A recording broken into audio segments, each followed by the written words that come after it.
as consultants and as agencies, we are not paid enough to be able to do a good job. Um, the That's a point big is, like, you statement. could, well, when you think about recommendations, like as consultants, we're like, hey, do this, do this, do that. We don't have the like obligation to see it through. There's no kind like like if it doesn't work, it's easy to point out like why it didn't work for them because they didn't do it the way that you told them or some other reasons came up. Right. And so your recommendations are only part of the problem that they're lacking, that like they don't know what to do. They also need to know how to do it. And in order, and that how is not always that technical thing. That knowledge also lies in politics, in like in looking like who do you need to talk to in that organization in order to get a buy-in, from another bigger group. Who is like those things don't happen in official meetings. Mm. And I've seen agencies like Sapiens and other big ones where they do have a placement, a permanent placement, somebody from Sapien or Accenture. They have someone who is always there in a client site. Um, then they understand how the organization works better. So it's not only that recommendation, it's also it's also strengthened with context, that they know that could work within that budget, within that specific method. Yeah. And so that's maybe that I've noticed quite a lot, is that when I was on a client side and agencies were coming and recommending different things, like I know what to do, like I know what to do for next 2-3 years. That's not a problem. I need to figure out like how to get it done. Uh, With budget restrictions, with all the different other things that are happening, different priorities of the company, they don't see them. So that's that's maybe what I've noticed, a kind of a big gap. Um, in e-commerce, I see a lot of agencies as well predominantly limit themselves to whether integrations or whether design. But I don't see a lot of agencies offering like kind of that big five, or they kind of Accenture, Boston Consulting Group kind of thinking, like business thinking. Like a lot of companies will do, hey, we want to do free shipping campaign, and that's almost becomes like a marketing campaign. mhm. But no, very very few in my experience have actually done the enough calculations to make sure that the free shipping campaign earns them money. It's not supposed to be marketing campaign. I mean, it could be used as marketing campaign, but you still need to make money. Mhm. Um, and so like there's that number analysis crunching, or Mhm. the loyalty reward systems, where um, quite often everybody's like, hey, our competitors have that, like also let's give them like let's offer some points. And um, and what happens interesting with these systems is that after a few years you realize that you are a lot more liberal with the points. You have to now scale down, Uh, and nobody likes that, because you realize that after many years you start crunching the numbers, like is this really good for us? And yeah. priorities change, and so there's not enough business consulting, like kind of like business analysis, not business analysis and technical side, but it's a kind of accounting, like a number crunching, to think, okay, let's if we offer free shipping for this segment, or over like we want to increase like over $80, what do we do with those, like with the 20% of audience that was already spending $150 and more? Mm. Now they're getting automatic free shipping. We're Mm. not like benefiting anything from them. Yeah. So you have to keep that in mind.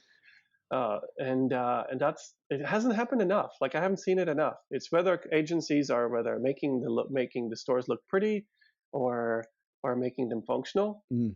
But they don't go back into that kind of business. Yeah. I listened to this a Freakonomics podcast over the weekend where they're basically talking about if advertising works, like just period, does advertising work? And Oh, it's fascinating. They have, one a representative from the head of some big marketing association, and then there's the researchers that are doing the study, and of course, everybody has their biases on it. And they say, well, Coca-Cola and all of these big companies that have always advertised, of course, it works.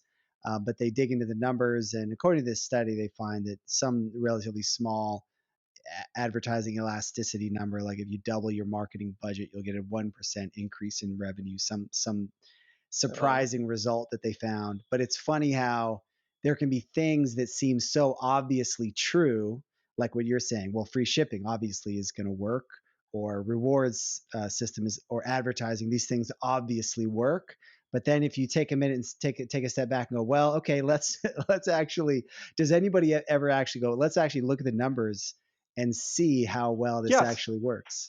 so few, Yeah. so few. Because even when you take a look at advertising, paid media, you only look at that first purchase. Mostly, most people like it's like how many moves in chess can you think um, ahead? And the first move is, okay, this is how much we paid in advertising. This is how much we earned. Was it worth it? Okay. But then another move, like a few moves later, it's like customer lifetime value. Yeah. It's like, okay, well, we spent $20 to get maybe $30 purchase. Not the best, but that's the first purchase. Mm, If you get 5 purchases from that person within the next 2 years, great. Um, but everybody stops at that kind of first, and so right. it's a we have different opinions. And what was that? Uh, Avinash from Google Analytics said that analytics is the best way to shut up stupid opinions. Um, um, Right. it helps, but you still deal with people, right? And so no matter what maybe that it's the right thing to do or not, you still deal with people, and they have opinions and they have biases. And so Right. I think another, going back to that original question, what's the gap? Is that buy-in management, and I've had struggle with that myself, and I had to learn a lot as well. Is that you know what needs to be done.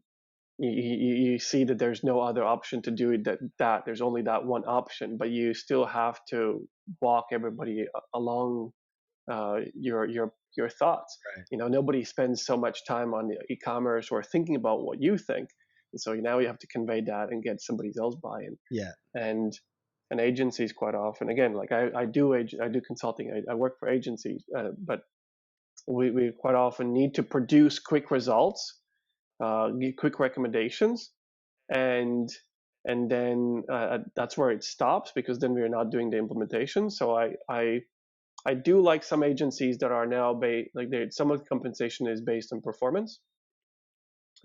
It's easier for some than others. In paid media, I've seen actually one e-commerce agency. They have done revenue share. They've built.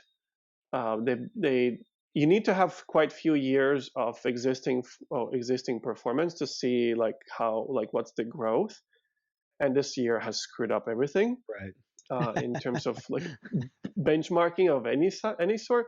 But the theory was, or the practice for them was really good, was that they established a good benchmark.